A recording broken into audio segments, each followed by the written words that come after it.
Nicholas Nickleby's father dies unexpectedly after losing all of his money in a poor investment. Nicholas, his mother and his younger sister, Kate, are forced to give up their comfortable lifestyle in Devonshire and travel to London to seek the aid of their only living relative, Nicholas's uncle, Ralph Nickleby. Ralph, a cold and ruthless businessman, has no desire to help his destitute relations and hates Nicholas at first sight because he reminds him of his dead brother. He gets Nicholas a very low-paying job as an assistant to Wackford Squeers, who runs the school Dotheboys Hall in Yorkshire. Nicholas is initially wary of Squeers, a very unpleasant man with one eye, because he is gruff and violent towards his young charges. But he tries to quell his suspicions. As Nicholas boards the stagecoach for Greta Bridge, he is handed a letter by Ralph's clerk, Newman Noggs, a once wealthy businessman. Noggs lost his fortune, became a drunk, and had no other recourse but to seek employment with Ralph, whom he loathes. The letter expresses concern for him as an innocent young man and offers assistance if Nicholas ever requires it. Once he arrives in Yorkshire, Nicholas comes to realize that Squeers is running a scam. He takes in unwanted children, most of whom are orphaned, illegitimate, crippled or deformed, for a high fee, and starves and abuses them while using the money sent by their parents, who only want to get them out of their way, to pad his own pockets. Squeers and his monstrous wife whip and beat the children regularly while spoiling their own children. Lessons are no better. They show how poorly educated Squeers himself is, and he uses the lessons as excuses to send the boys off on chores. While he is there, Nicholas befriends a simple boy named Smike, who is older than the other students, and now acts as an unpaid servant. Nicholas attracts the attention of Fanny Squeers, his employer's plain and shrewish daughter, who deludes herself into thinking that Nicholas is in love with her. She attempts to disclose her affections during a game of cards, but Nicholas doesn't catch her meaning. Instead, he ends up flirting with her friend Tilda Price, to the dismay and anger of both Fanny and Tilda's friendly but crude-mannered fiancé John Browdy. After trying to get Nicholas' attention by pretending to faint, Nicholas quickly sees through her ruse and bluntly tells her that he does not return her affections, and he wishes to be free of the horrible atmosphere of Dotheboys Hall. Udharan Chinh. Fanny is then embarrassed by his rejection, earning her hatred and bitterness towards him. Fanny uses her newfound loathing of Nicholas to make life difficult for the only friend he has at the school, Smike, whom Squeers takes to beating more and more frequently. One day Smike runs away but is caught and brought back to Dotheboys. Squeers begins to flog him, but Nicholas intervenes. Enraged, Squeers strikes him across the face and Nicholas snaps, beating the schoolmaster violently. During the fight, Fanny steps in and attacks Nicholas, hating him for rejecting her love. Nicholas ignores her and goes on to beat Squeers bloody, quickly packing his belongings and leaving Dotheboys Hall. He meets John Browdy on the way. Browdy finds the idea that Squeers himself has been beaten uproariously funny, and gives Nicholas money and a walking staff to aid him on his trip back to London. At dawn, he is found by Smike, who begs to come with him. Nicholas and Smike set out towards London. Among other things, Nicholas wants to find out what Squeers is going to tell his uncle. Meanwhile, Kate and her mother are forced by Ralph to move out of their lodgings in the house of the kindly portrait painter Miss Nickleby and into a cold and draughty house Ralph owns in a London slum. Ralph finds employment for Kate working for a fashionable milliner, Madame Montalini.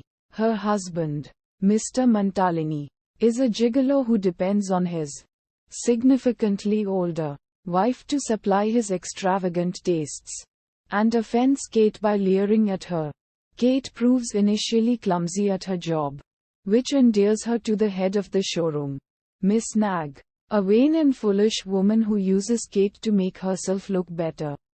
This backfires when a client prefers to be served by the young and pretty Kate rather than the aging Miss Nag. Kate is blamed for the insult, and as a result, Kate is ostracized by the other milliners and left friendless.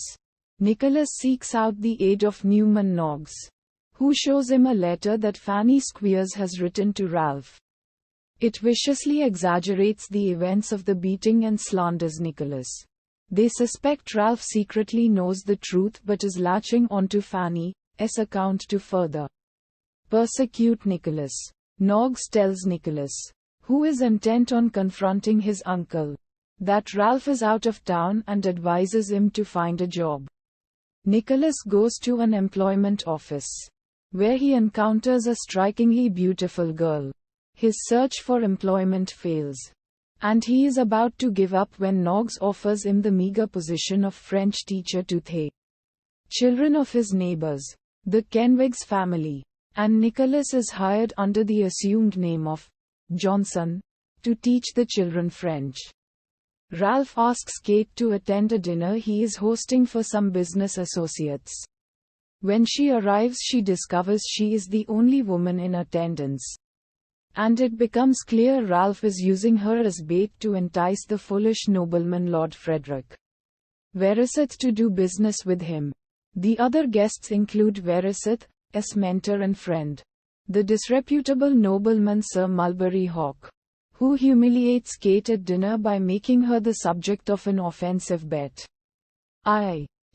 That she cannot look him in the eye and say that she does not want him to make love to her. Note: make love did not mean sex in the novel, but rather to be romanced. She flees the table but is later accosted by Hawk. He attempts to force himself on her but is stopped by Ralph. Ralph shows some unexpected tenderness towards Kate but insinuates that he will withdraw his financial help if she tells her mother about what happened. The next day, Nicholas discovers that his uncle has returned. He visits his mother and sister just as Ralph is reading them Fanny Squeers' letter and slandering Nicholas. He confronts his uncle, who vows to give no financial assistance to the Nicklebys as long as Nicholas stays with them. His hand forced, Nicholas agrees to leave London but warns Ralph that a day of reckoning will one day come between them. Udharan Chenne. The next morning, Nicholas and Smike travel towards Portsmouth with the intention of becoming sailors. At an inn, they encounter the theatrical manager Vincent Crumler, who hires Nicholas, still going under the name of Johnson. On site, Nicholas is the new juvenile lead, and also playwright, with the task of adapting French tragedies into English and then modifying them for the troupe's minimal dramatic abilities. Nicholas and Smike join the acting company and are warmly received by the troupe, which includes Crumler's formidable wife, their daughter, the infant phenomenon, and many other eccentric and melodramatic thespians. Nicholas and Smike make their debuts in Romeo and Juliet, as Romeo and the apothecary respectively, and are met with great acclaim from the provincial audiences. Nicholas enjoys a flirtation with his Juliet, the lovely Miss Snovellicci. Back in London, Mr. Montalini's reckless spending has bankrupted his wife. Madame Montalini is forced to sell her business to Miss Nag, whose first order of business is to fire Kate. She finds employment as the companion of the social climbing Mrs. Wititterly. Meanwhile, Sir Mulberry Hawk begins a plot to humiliate Kate for refusing his advances. He uses Lord Frederick, who is infatuated with her, to discover where she lives from Ralph. He is about to succeed in this plot when Mrs. Nickleby enters Ralph's office, and the two rakes switch their attentions from Kate's uncle to her mother, successfully worming their way into Mrs. Nickleby's company and gaining access to the Wititterly house. Mrs. Wititterly grows jealous and admonishes Kate for flirting with the nobleman. The unfairness of this accusation makes Kate so angry that she rebukes her employer, who flies into a fit of hysterics. With no other recourse, Kate goes to her uncle for assistance, but he refuses to help her, citing his business relationships with Hawke and Veraseth. It is left to Newman Noggs to come to her aid, and he writes to Nicholas, telling him in vague terms of his sister's urgent need of him. Nicholas immediately quits the Crumlin troupe and returns to London. Noggs and Miss Nickleby confer and decide to delay telling Nicholas of Kate's plight until it is too late at night for him to seek out Hawke and take violent action. So, when Nicholas arrives, both Noggs and Miss Nickleby are out. Nicholas is about to search the city for them when he accidentally overhears Hawke and Lord Frederick rudely toasting Kate in a coffee-house. He is able to glean from their conversation what has happened and confronts them. Hawke refuses to give Nicholas his name or respond to his accusations. When he attempts to leave, Nicholas follows him out, and leaps onto the running board of his carriage, demanding his name. Hawke strikes him with a riding crop, and Nicholas loses his temper, returning the blow and spooking the horses, causing the carriage to crash. Hawke is injured in the crash and vows revenge. But Lord Veraseth, remorseful for his treatment of Kate, tells him that he will attempt to stop him. Later, after Hawke has recovered, they quarrel over Hawke's insistence on revenging himself against Nicholas. Veraseth strikes Hawke, resulting in a duel. Veraseth is killed, and Hawke flees to France. As a result, Ralph loses a large sum of money owed to him by the deceased lord. Nicholas collects Kate from the Wititterlys, and with their mother and Smike, they move back into Miss Nickleby's house. Nicholas pens a letter to Ralph, refusing, on behalf of his family, a penny of his uncle's money or influence. Returning to the employment office, Nicholas meets Charles Cheeryble, a wealthy and extremely benevolent merchant who runs a business with his twin brother Ned. Hearing Nicholas' story, the brothers take him into their employ at a generous salary and provide his family with a small house in a London suburb. Ralph encounters a beggar, who recognizes him and reveals himself as Brooker, Ralph's former employee. He attempts to blackmail Ralph with a piece of unknown information but is driven off. Returning to his office, Ralph receives Nicholas' letter and begins plotting against his nephew in earnest. Wackford Squeers returns to London and joins Ralph in his plots. Smike, on a London street, has the misfortune to run into Squeers, who kidnaps him. Luckily for Smike, John Browdy is honeymooning in London with his new wife Tilda and discovers his predicament.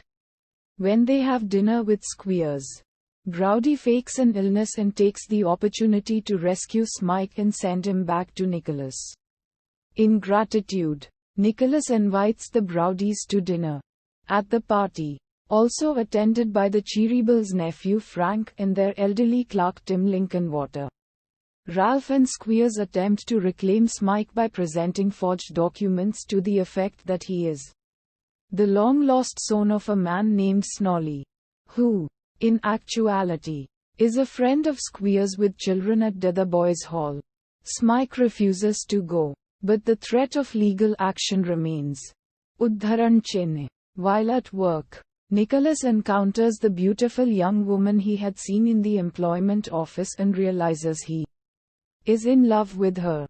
The brothers tell him that her name is Madeline Bray, the penniless daughter of a debtor, Walter Bray, and enlist his help in obtaining small sums of money for her by commissioning her artwork. The only way they can help her due to her tyrannical father. Arthur Grid, an elderly miser, offers to pay a debt Ralph is owed by Walter Bray in exchange for the moneylender's help. Grid has illegally gained possession of the will of Madeline's grandfather, and she will become an heiress upon the event of her marriage. The two moneylenders persuade Bray to bully his daughter into accepting the disgusting Grid as a husband, with the promise of paying off his debts. Ralph is not aware of Nicholas' involvement with the Brays, and Nicholas does not discover Ralph's scheme until the eve of the wedding. He appeals to Madeline to cancel the wedding, but despite her feelings for Nicholas, she is too devoted to her dying father to go against his wishes. On the day of the wedding, Nicholas attempts to stop it once more, but his efforts prove academic when Bray, guilt-ridden at the sacrifice his daughter has made for him, dies unexpectedly. Madeline thus has no reason to marry Grid, and Nicholas and Kate take her to their house to recover. Smike has contracted tuberculosis and become dangerously ill. In a last attempt to save his friend's health, Nicholas takes him to his childhood home in Devonshire. But Smike's health rapidly deteriorates. On his deathbed, Smike is startled to see the man who brought him to Squeer's school. Nicholas dismisses it as an illusion, but it is later revealed that Smike was right. After confessing his love for Kate, Smike dies peacefully in Nicholas' arms. When they return to Grid's home after the aborted wedding, Ralph and Grid discover that Peg Slideskew, Grid's aged housekeeper, has robbed Grid, taking, amongst other things, the will. To get it back, Ralph enlists Wackford Squeer's services to track down Peg. Noggs discovers this plot, and with the help of Frank Cheeryble, he is able to recover the will and have Squeers arrested. The Cheeryble brothers confront Ralph, informing him that his various schemes against Nicholas have failed.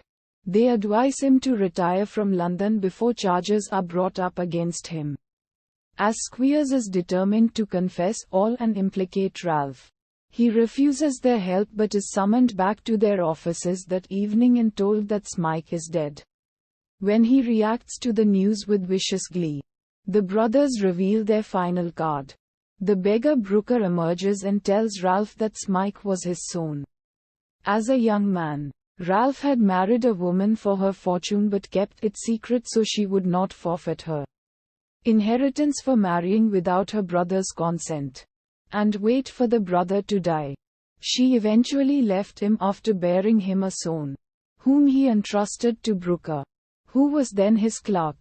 Brooker, taking the opportunity for vengeance, took the boy to Squeer's school and told Ralph the boy had died.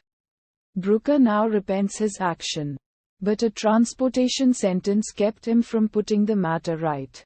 Devastated at the thought that his only son died as the best friend of his greatest enemy, Ralph commits suicide. His ill-gotten fortune ends up in the state coffers because he died intestate and his estranged relatives declined to claim it. Squeers is sentenced to transportation to Australia. And, upon hearing this, the boys at the Boys' Hall rebel against the Squeers family and escape with the assistance of John Browdy. Nicholas becomes a partner in the Cheerybles firm and marries Madeline. Kate and Frank Cheeryble also marry, as do Tim Lincolnwater and Miss Nickleby. Brooker dies penitent. Noggs recovers his respectability. The Nicklebys and their now extended family return to Devonshire, where they live in peace and contentment and grieve over Smike's grave.